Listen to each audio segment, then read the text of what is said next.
একটু খেয়াল করে শুনেন। নুপুরের দাম লাখ টাকা হলেও তার স্থান হচ্ছে পায়ে, আর টিপের দাম মাত্র 1 টাকা হলেও তার স্থান কপালে। ইতিহাস সাক্ষী, লবণে কখনো পোকা ধরেনি, কিন্তু মিষ্টিতে প্রতিদিনই ধরে, আবার পিঁপড়াও ছাড়ে না। মানুষ সোজা পথে চলতে চায় না, বাঁকা পথেই আগ্রহ বেশি। তাই তো মদ বিক্রেতাকে কোথাও যেতে হয় না, কিন্তু দুধওয়ালাকে বাজারে দাঁড়ে দাঁড়ে ঘুরতে হয়। আমরা সর্বদা দুধ বিক্রেতাকে বলে থাকি, দুধে জল মিশাননি তো?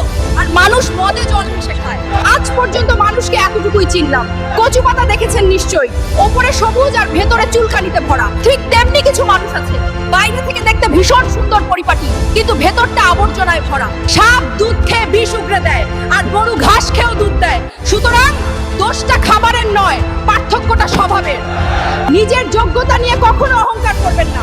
মনে রাখবেন, পাথর কিন্তু নিজের ওজনের জন্য জলে ডুবে যায়। কি আজব দুনিয়া জানেন?